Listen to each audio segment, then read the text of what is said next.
How's it going, YouTube? Back here with another deck profile, and who we got today? It's your boy, it's Jack Fruget, back again. All right, Jack, what'd you do? So, I went to the New Orleans regional. It was Kenner. We went to the regional there, and I got 20th place. Unfortunately, bubbled out of top 16 because I lost my game one. But what are you gonna do? All right. So, what you got for us today? All right. So, I've been cooking this list for a while now. I think that this list is not optimal per se, but I think it's a very good starting point, and I think it can be built upon extremely well. And I'm gonna touch on that as it comes, but no stalling. Let's just get into this. So we have 3 Spirit of Yubel. This card is absolutely mental. Being able to search a spell trap, being able to be free link material when it's popped, essentially. This card by itself just equals so much. Not to mention its hidden effect that it's actually a battle trick. I have won games, multiple games, because this card can summon itself from the hand when your opponent declares an attack. Because no one expects it, no one preps for it, and everyone falls for it. And then we are playing 1 Yubel and 1 Terror Incarnate. So there is an argument I've seen to do 2 different things. There's an argument to play the next Yubel form, which is the Ultimate Nightmare, and there's an argument to play 2 copies of the original Yubel. This argument stems from the fact that you play the new rank 10 Vardas that came out, so you'll have Yubel under it, so you won't be able to access Yubel from really anywhere unless you detach it somehow.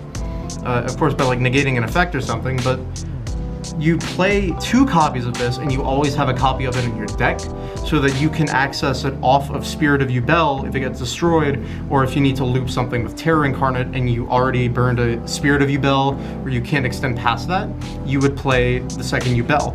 I think that it needs to be explored, tested, because I haven't had the chance to really test with it that much, but I do think it's an amazing decision that needs to be made. So I think it needs to be experimented with is all. For the Yubel supporters, we have the 3 Samsara D Lotus. This card equals your entire game plan by itself. However, it is extremely susceptible to Ash Blossom. Getting this card Ash is not the end of the world, but it really hurts. It used to be that if you like impermed or veilered this on summon, the deck would just fall apart. But with the release of our good friend Gruesome Grave Swarmer, that is no longer the case. Now, if you happen to open both of these and this gets impermed on summon, you can summon this, link them off for Yama or Muckraker, and you can make a decision to either use this effect to bring this back or use the Muckraker that you summoned to bring it back. So imperming or veiling this is no longer a detrimental game-ending situation to be in, just because of Squirmer. I've also seen lists playing this card at 2. In the nicest way possible, those people are wrong. This card is, I would argue, one of the best cards in the deck. Being a free body that you can summon, being able to pop Yubels to get Nightmare Throne active, and being able to recur resources, none of them being like that restrictive in any way, is just incredibly powerful. I cannot imagine a world where you would play any less than 3 of this card, unless this deck gets some ungodly broken piece of support foreshadowing.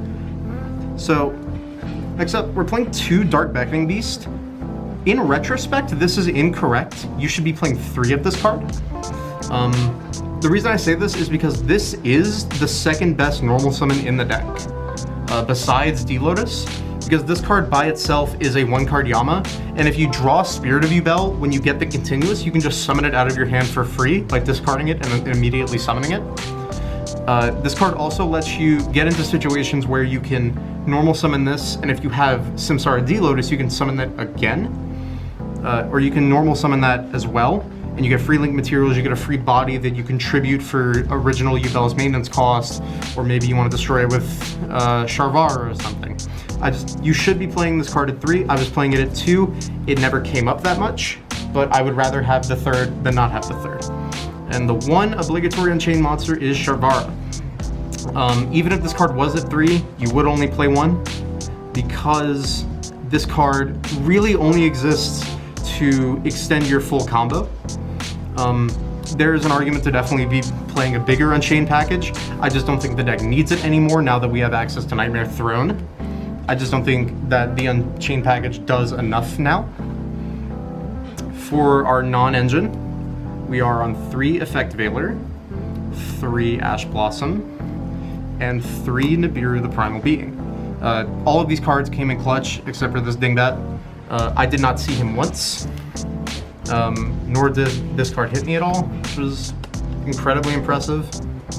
I do, however, just think that you should be playing this. I think Nibiru is too powerful, especially now, to not be playing it. So you just realistically should be playing this card in your deck. Ash Blossom and Effect Veiler came in clutch, obviously. This card is very good against Snake Eye if you just hit the normal summon Ash. This is great if they start with Bonfire. And then, of course, in different rogue matchups, some of the random matchups you might see. Like, I went up against Monadium, I was up against Hero. I saw a lot of strange things, and these cards just came in clutch the whole time. Like, cannot stress how important these cards are. Alright. For the spells, we are on, of course, 3 of the brand new Nightmare Throne.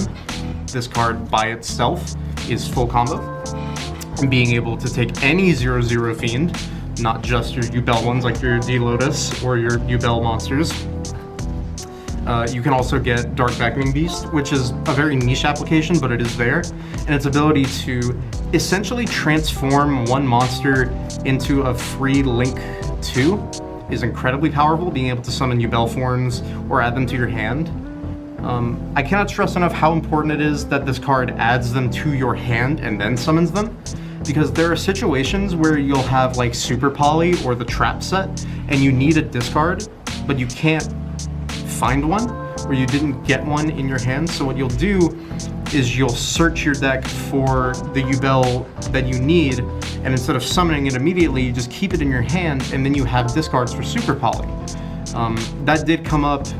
It lost me a game. It did not lose me a round, but it's something very important to mention that I cannot stress is part of the card text. And for the other, all right, so we're playing 3 Nightmare Pain. This card is insanely powerful. Being able to search any Yubel card, or a card that mentions it rather, is just absolutely mental. It has some great applications, not just because it's a card that means your opponent has to walk into your Yubels during the battle phase. It's great because it lets you pop dark monsters, which, depending on the board state that you have or depending on the combo that you go for, can change. Usually you'll be popping like your Spirit of Yubel, but there have been applications where I've destroyed like Muckraker from the Underworld that I have sitting on my board, or I've destroyed an Unchained monster to get recursion for later. This card's applications are just so powerful. I can't imagine a world where you're not playing this at 3. There are lists that play it at 2. Again, I think those people are wrong, because this is one of the best cards in the deck. I think it's right up there with Nightmare Throne in terms of importance. But that's it for the Yubel spell traps. Or the Yubel spells, rather. And we're playing 2 Opening of the Spirit Gate. This is what you're going to get off Dark Beckoning Beast. I think 2 of this card is fine. The argument to play it at 3 is there, but I think if you play 3 Beasts, 3 Opening, it just becomes excessive. I think 3 and 2 is a perfectly fine ratio. This card is absolutely bonkers. Being able to get Spirit of Yubel out of your hand for free, or being able to recycle resources, like if you lose your Nightmare Pain, you can drop this, and then if you get a Yubel on the board, you can just add it back to your hand. It helps you play the grind game very well. It definitely helped me in the terms of like resource gathering and resource management, because I would not have gotten out of nearly as many situations that I was put in if I did not have this card in my deck. This card is insane. You should be playing it. Now, here's my favorite card in the deck, which is Super Poly, played at 3. There's a very big argument to not play this card in the main deck, or to just play it in the side deck. I think now, with Tempai being such a dominant force in the meta, you do have to play this card at 3. Being able to clear the white dragon and the red dragon off the board if they try to stick something is incredibly powerful. This card is just such a great interruption, especially because Yubel has access to the best super poly target ever printed in the Loving Defender Forever. You do need to play this card at 3 because it is the best interruption the deck can put up. It's also soft engine. If you did play Mature Chronicle, you would be able to search this card. And I do think you should be playing Mature Chronicle at least at 1, because I think that card is very powerful in the resource game. I don't know personally what I would cut to keep the deck at 41 and still play the one Mature Chronicle. That's something that I'll have to do on my own time, but I do think it should be experimented with because Mature Chronicle is an incredibly powerful card for the deck. And then we're playing the 2 obligatory random 1-ups. We're playing the 1-for-1 and the Terraforming. Terraforming is another copy of the best card in our deck, and 1-for-1 is another copy of the best monster in our deck. Very simple, very standard. The deck doesn't really care about discarding cards, which is why we're main decking Super Poly and 1-for-1 and stuff. You can get away with discarding cards. The one Yubel trap we play is Eternal Favorite. Some lists play it at 2. I think 1's fine. I was playing it at 2 before the support came out, but I just think that right now, having access to only 1 is all that you need. You'll never really need it that often. Its ability to special summon is nice. Its Super Poly effect is also nice, but I think it's very game state dependent, because it's not often you'll actually be passing on the vanilla Yubel. Its applications are niche, but when it comes up, it puts in a lot of work. And this card forces your opponent to interact with it because it threatens to super poly them. This card it's really nice, honestly. Next up, we have the Visual Nightmare, which is the 3 different rarities of Infinite Impermanence. It's essentially 3 more copies of Effect Veiler, which is nice. Again, you hit Snake Eye Ash, you hit Bidora, you just hit a bunch of things. It's just such a good card. I can't think of a reason you wouldn't be playing this. It's a great piece to round out some of the non-engine slot, and we'll be playing the last bit of non-engine, which is 1 Rivalry.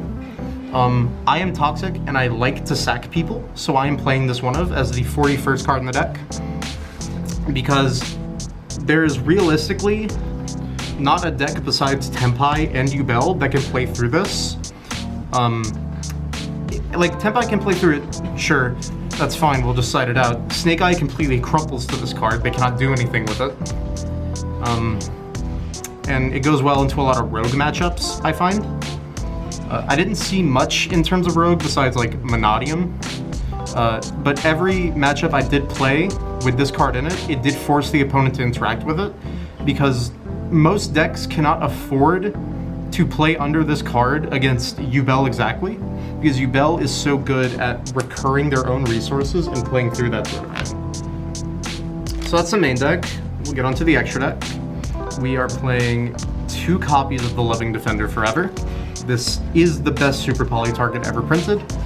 Being able to fuse off your opponent's entire board and only requiring you essentially to commit a Yubel monster to it, and then Super Polying your opponent is insane.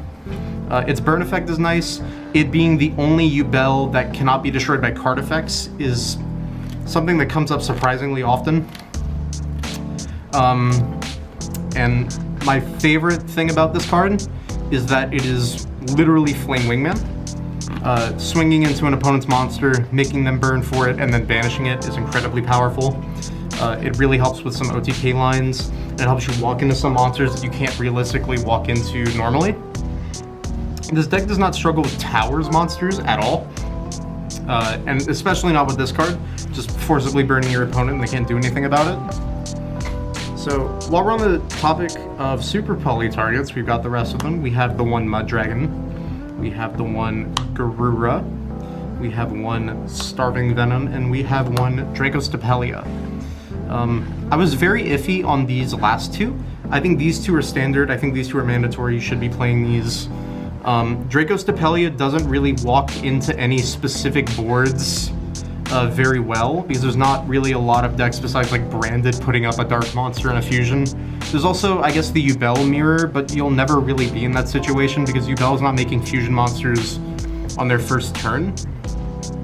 You can like, there's some cute applications. You can like counter Super Poly, so your opponent might Super Poly your Yubel board, and then you can Super Poly them back for their Mud Dragon that they made and whatever Yubel monster that they've committed to the board. That it's kind of cute. It never came up, but I do see the application where you'll need it. Starving Venom is one I deliberated on for a very long time. I think the card is good. I think it's easier to make than Draco's Tapelia, but I didn't see its application for a while. But what made me really commit to it was that you can destroy this with Nightmare Pain and then Raigeki your opponent, which is cute. It'll almost never come up because if you already committed Super Poly, then your opponent should not have a board. But if you can't commit a Yubel to the board before you Super Poly and you need to clear 2 important targets, and then you just need to Raigeki your opponent, Starving Venom fills that role perfectly, and no one does it quite like he does. So that's all the fusions. We'll get into the Xyz. We are playing Varudes. This is the brand new card out of Legacy of Destruction. It is your good old rank 10 Omni Negate. This card is broken, like broken. I think that this card should not have been printed because this is Baronne de Fleur. This is Baronne. And there's some very cute things you can do with this card. My absolute favorite is that this card straight up cooks Tenpai because if they go activate Sangan Summoning and then normal summon like Pydra, you can use the effect to negate the Pydra, and then at the point of resolution, you detach another material, you can destroy the Sangan Summoning, and the Pydra still gets negated, which won me every game I played against Tenpai. Because no one expects it, no one's prepped for it, and it works every single time. For the other Xyz, we are playing Gustav Max and Juggernaut Libre. These cards enable you to OTK into open fields, which Yubel sometimes struggles to do. So if you commit 2 level 10s to the board, you could swing with this for 6k, and then you've already burned your opponent for 2k with the Gustav Max, so you deal 8k flat. This only works if you know you're not in the mirror matchup, because you should genuinely be afraid to swing into Yubel because of the existence of Spirit, being able to go plus off of being attacked.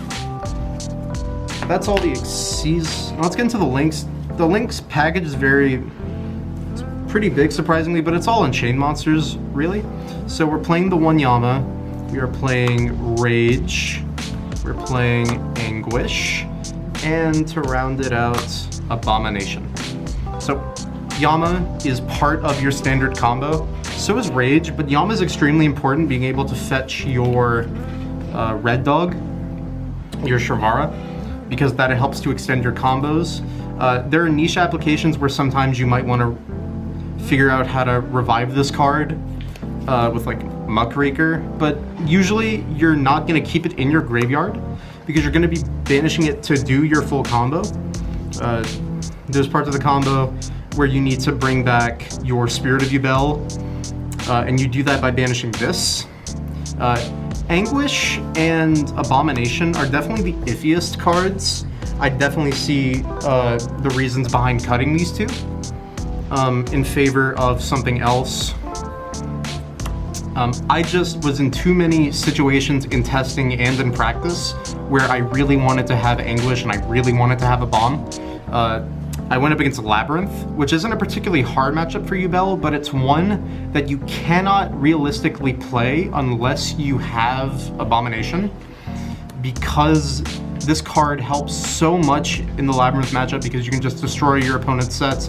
It helps you clear out things like Lady Labyrinth and Lovely Labyrinth. I don't see a world where I'm actually going to cut these two because I think they're too powerful right now, but experimentation is always encouraged. For our 2 generic links, we are playing Muckraker and Nightmare Unicorn. This card should be SP Little Knight. every single build of this deck should be playing SP in this slot because it's what you should be making off of Rage. There are actually caveats to this that I find. If you find yourself under Rivalry, you can make this card, which is surprisingly powerful. Being able to spin one of your opponent's cards and just completely deplete their resources without them being able to really do anything about it is so strong. And of course, Muckraker is the obligatory I need to get my materials back from the graveyard card. It's so powerful. Such a resource loop created by that card. So that's the extra deck. Now we'll move on to the side deck. So for the side deck, we are playing 3 Snow Rabbit. This card is incredibly powerful in the Tenpai matchup, which is definitely the one I was the most scared of, surprisingly. The theory is that that deck can just make that deck has so many outs to the Yubel deck in their level 10 synchro, the level 7 Odd Eyes synchro, that you have to respect that matchup fully and wholly. So I was playing 3 of this card. It also comes up in the mirror match sometimes. You can hit Nightmare Throne or Nightmare Pain, and that's very detrimental. It's just a very good card right now. I considered main decking it, honestly, but I think it was fine in the side deck. And then we have Shifter. This deck plays under Shifter very well because this deck not only plays combo, it plays control extremely well. Because this deck can make Yubel Nightmare Pain pass. And under Shifter, sometimes that's just good enough, because you can just get your opponent on the crackback so easily. Let's see. Now we're on to the spells. I'm on 3 Cosmic Cyclone, and I'm on 3 Forbidden Droplet. These cards came in clutch the entire day. I cannot imagine a world where I wasn't playing these cards. I think Cosmic is extremely powerful into Fire King Snake Eye. I think it's very powerful into Tenpai. And I think Forbidden Droplet is really good at breaking boards because Yubel does sometimes struggle to break boards without Super Poly, because if your opponent knows what they're doing, they'll stop you from committing monsters to the board, which Yubel needs to get started. So Forbidden Droplet is just so good at breaking boards. Again, Yubel is not a deck that cares about discarding cards, so you can very freely discard 4 cards for this and be no worse for wear. And then the trap lineup: 2 D-Barrier, 1 Anti-Spell Fragrance. I like making people mad, and this card made everyone it got flipped on very upset, and when people are mad, they play worse. That is a genuine reason. I had a conversation, I'm gonna give a shout out to him later. I had a conversation with Blake Dotrieve, who helped me figure out my non-engine for this. And we did discuss that making people upset is very powerful. It's just as good as having a better hand or just being better than your opponent. Making them upset will make them play worse. That's why you're playing toxic cards like this. D-Barrier I didn't find would be that powerful because we're kind of staring down like Link-esque decks a lot. I thought there would be a lot more Snake Eye in the room. There was a lot of Voiceless Voice, there was a lot of Yubel, and then some other random stuff. So in retrospect, I probably would have played 3 of this card, but I think at 2 it was fine. It came in clutch when I needed it to. It did everything it was supposed to do. Not upset at all with these ratios. I just think, you know, some changing might have been required. Alright. And you say you have some shout outs for us? Yep. So big shout outs especially to my boy Blake Dotrieve. He helped me create the entire side deck, and he helped me figure out every single bit of the non-engine. Blake was instrumental in creating this deck, and I could not have done it without him. Please go subscribe to him on YouTube, Blake Hero, the best hero content on the internet by far. Big shout outs to Robin Ho. He was extremely helpful in helping me understand the Snake Eye matchup, and big ups to the man behind the camera, Chuck, who helped me understand the Tenpai matchup in ways that I could not have done by myself. Without those people, I would not have been able to get the matchup knowledge that I needed to perform as well as I did at that event. Alright. But thank you for your time. Hope you have a good one, and hope everyone on YouTube has a good one as well. Subscribe to Luck&Chuck and watch more of our content. See ya.